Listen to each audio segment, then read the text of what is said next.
It is locked down, it is miserable, it is wet, it is cold. I'm wearing more ski clothing and have a radiator behind me. What better thing to do than to pick a paint scheme and get an army done? It's not my army that I've been procrastinating on. I'm going to be applying my top 5 rules for painting an army and picking a scheme, and I'm going to be doing it on the Flesh Eater Court's Start Collecting box, which is a fantastic box. I'm also very excited about recent GW announcements about the Vampire Counts models that they've got planned.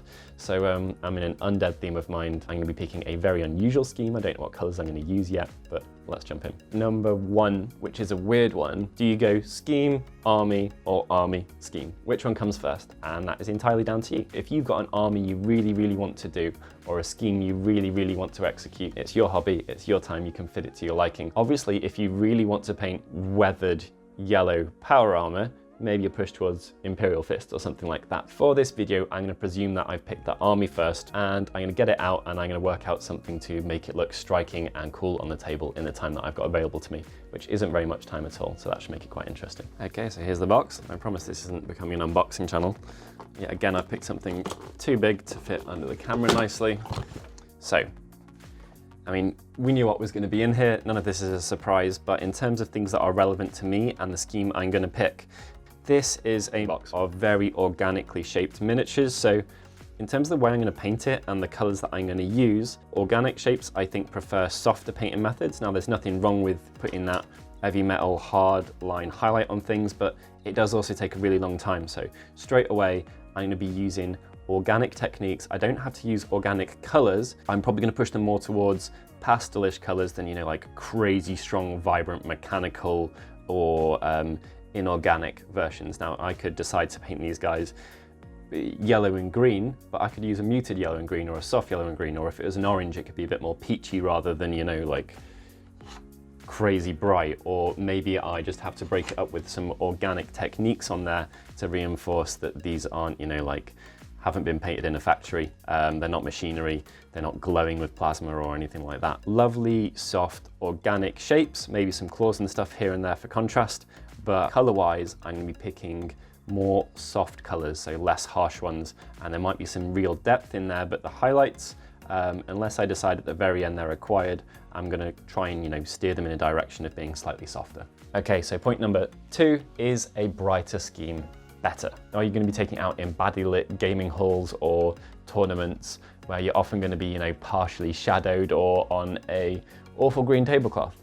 That's a consideration, right? If you want to do some, you know, high concept, dark, grimdark is a perfect example of this, grimdark scheme, often they need lighting to work. Those gorgeous pictures you see online, that army would look dreadful on a green gaming mat. It just looked pants. With the lighting that it was intended for against a black grimdark background, it looks amazing, looks absolutely brilliant. So you do have to consider that. Now, if you're painting it for yourself and you get to look at it, you know, as close as you like and the best lighting that you like, then you can go however you want. I often push myself towards bright armies because, you know, they just get noticed more. For me, in this army at least, is brighter better? Yes.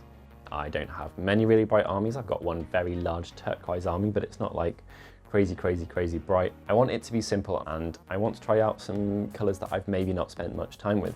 To help, I have a color wheel. These are magic. If you don't have one, you should, and get a physical one that you can play with. You know, it's really worth having one in person. I'll pop a link down below. In case anyone's not used these before, this is a pocket color wheel, and you've got various theories of color here, and the idea is that if you make it point at specific areas, you can pick a complementary, which is opposite, a triad, which is an equilateral triangle, or, you know, various square shapes or some other really complicated stuff, which is all outlined and explained on the wheel here. Obvious bright colors, I've mentioned it loads of times already. So far, we've got bright yellow. Other side of bright yellow, we've got violet, and then a split complementary or a triad, we've got red or red-violet or blue-violet.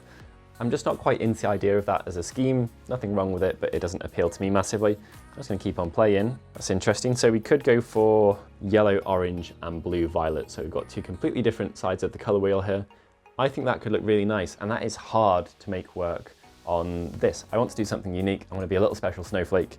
I'm sure there are very few people who've painted those in blue and orange. I'm going to be using the airbrush here. It's helpful for getting in the nooks and crannies. These models are actually really quite unhelpful for shading themselves. I'm just going to give myself a purpley-ish base coat, so I'm not working over a black. I'm just going to be putting down some pre-shading here. This isn't because it's definitely how I'm going to go with the model, but with wings and angles like this, it would be a shame to not make the most of those volumes. Look at that. What I'm hoping for here is with this purple filter in the recesses, we'll keep a little aspect of that. And I'm probably just going to coat the entire thing in blue, and then I'll work out where I want the orange sections to be. So I think I'm going to give him kind of in his underparts, so there'll be the softer areas, so like his stomach, and then basically on his back and stuff like that, I'll go towards a deeper blue. So I'm just going to lay this down, and it should look pretty tasty over the white. Got a bit of our orange, it's fairly dilute, and I'm just going to, you know, this is a pretty harsh color contrast anyway, so I'm just going to blob it on there, and we'll know in 5 seconds, you know, how it's kind of going to look with the themes that we've picked so far for the model.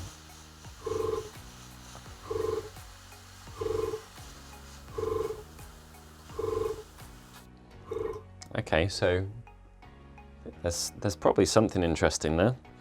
Let's keep going. I think roughly at this point we know that those two colors work fairly well together. So I've done it in a really basic sense. I've just blobbed the colors on. You could absolutely do this, you know, just stippling or anything like that. Airbrushing is a quick way to do it. And what I'm going to do now is work out how I nuance this and add some highlights and some shades. Okay, so tip number 3, and this is, you know, really, really important. What do you want to do? Like, what do you find fun? What is exciting? What are you challenging yourself with? That type of thing. So there's very different ways that you could look at all of this. You may just have always been curious about the idea of a bright yellow army. Try Imperial Fist. You know, even if it's intimidating, you might want to work on your flesh painting, paint some ogres. You've never painted greenskins, paint some greenskins, that type of thing. Or you might have a really small amount of time available to you and you just need to get something on the table. Therefore, experimenting isn't a luxury that you're going to have. You know how to do silver, you know how to do sandy basing.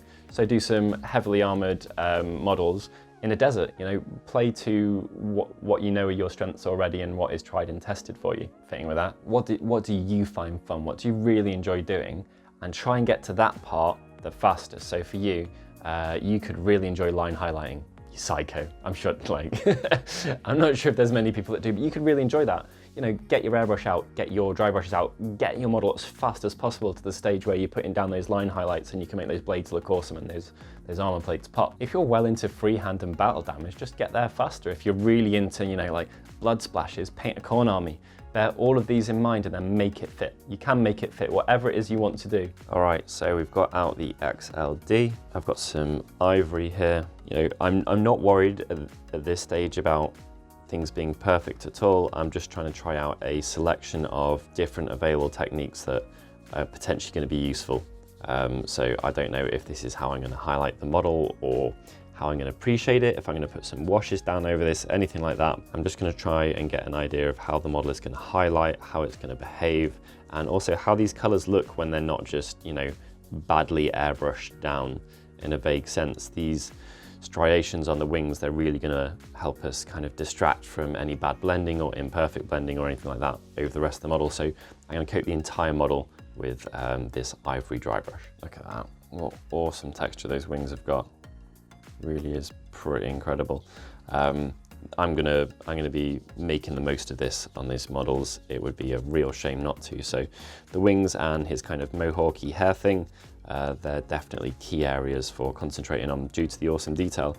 I'm not sure if this dry brush on the flesh is a good idea, but I'm doing it carefully enough and thin enough that hopefully it isn't an issue. If it doesn't work, then I can just cater to that part of the model, or those parts of the model with some washes, and that's where we can bring in the purple, which will be in the recesses of the orange and the recesses of the blue, and that should help tie them together. Number 4, time. Some things are harder to do than others, or, you know, you have to be happy with the level that your army is going to get finished at, and the aim is to finish your army.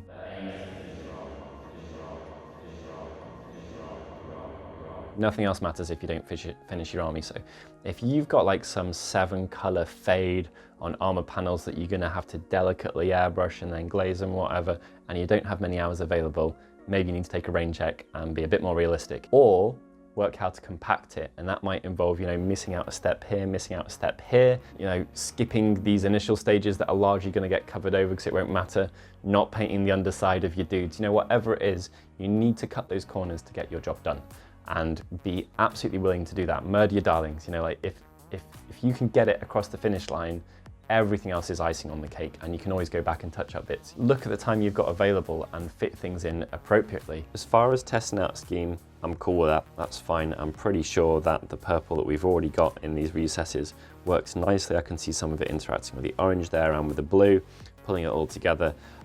These colors with each other are at least solid, if not, you know, like really good. So that is all I need. As far as testing out whether the scheme works, we're good, and I'm now confident that I can go on and apply this over an army, and I haven't wasted my time, and it's not going to look pants, so that's good. So here I'm just taking my blue over the model as a wash. It's only water that I'm diluting it with, and as usual for my fat washes, when I'm trying to be delicate, I'm still using a big brush, so using a size 4, which is an incredible brush. And this really holds a massive amount of paint, which is a really important part of this for me. I've still got some of my base coat colours on my palette. I can blob them down on the ends of these pinions, or whatever they be, and give it a rough test of how that's going to look on the model. You know, it's not going to win any painting awards, but I am giving myself a really good idea of how all of the colours that I want on this model are going to interact with each other. All right, so step number 5 is basing. Now, before we begin, there's plenty of options for the correct base rim color, and they're black. So now that we've got that out of the way, basing you can go in any direction with, and basing is really, really important for a scheme. Now, bear in mind that when you look down at an army, probably at 45 degrees, whether it's from, you know, your side as the person playing it, or your opponent's side, or, you know, someone just viewing a picture of it or whatever, quite a lot of what you're going to see, especially when you're from above, which is generally speaking what happens, is going to be the base of that model. That base is the frame and the world that you're setting your figures in, and is incredibly important. You can get away with murder if you have good basing, if you have solid basing. An average painted army on solid bases is a solid army, and an amazingly painted army on bad basing is a bad army. You know, it's that extreme in my opinion, obviously. Think carefully about your basing scheme. Now, if you've gone for, I don't know, bright orange troops and you just want to knock things down, you know, down several steps, or you really want to exhibit them but you don't want things to look too over the top overall, then put them on dark grey basing or something like that. You don't have to involve any colour on the basing. You know, you need to bear in mind that if you just keep adding and adding and adding and adding, you know, it doesn't even have to be bright or dark, it could be drab subdued colours, but if you end up with the entire spectrum of the rainbow on your model, it's going to look a bit confusing to the eye, and there's a lot of things that perhaps don't go in, you know, at a conscious level that your eyes just enjoy looking at, and one of them is simplicity. So you can have all that detail, and there's simplicity in hue, in saturation, in color. This is all stuff that I'm probably fairly underqualified to go in depth to. You can either base for coherency, or you can base for contrast. Now, if you are looking at your model and you want it to pop a bit more, generally that's a good indication that basing for contrast would be a good idea. If you've got a warm model, that could be putting it on a cool base. If you've got a pale model, that could be putting it on a dark base, vice versa. You know, that type of thing. If you have a yellow model, you could look at the other side of the color wheel and you could put it on a violet base. There is a lot to be held in mind with all of this stuff, and it's just about picking things that are going to work together, play nicely, and then fitting them with what you enjoy and what you have the time available for. Please don't underestimate just how important that is, because if it's not finished, it doesn't really count. So let's get it finished. So basically I carried on applying the principles that we were going for, did a little bit of highlighting, and I pushed my dry brushing. I brought the magenta in pretty aggressively in the end to kind of tie things together so everything gets purple in its recesses, which is a really helpful way to tie those colors together. I will be covering how to achieve those wings with dry brushing at some point in the future, because I'm sure you guys would like to know. They look really good.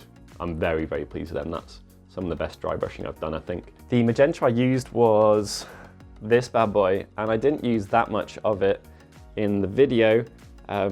I actually spilt that all over my desk, so we had a real magenta mishap. That it included changing the color of my painting area, basically. That held us back a little bit, but that color is really good, and I will be covering the Liquitex inks in the future on the channel. I realize I haven't finished the basing on that model, and there is a reason for that. I think how to pick a basing scheme is going to be a video in its own right. We've covered it briefly, but I think there's a good 15 minutes of content that I can get on how I go about picking a basing scheme and what you should be worrying about. These techniques are all about experimenting. In these videos with the rules and the steps, they're all about being willing to change from your plan. I'm pretty confident now that I could take all of those principles and apply them to an army and do them faster and better because I've taken the time to learn about the colors that I'm using, the models that I'm painting. That's a big one.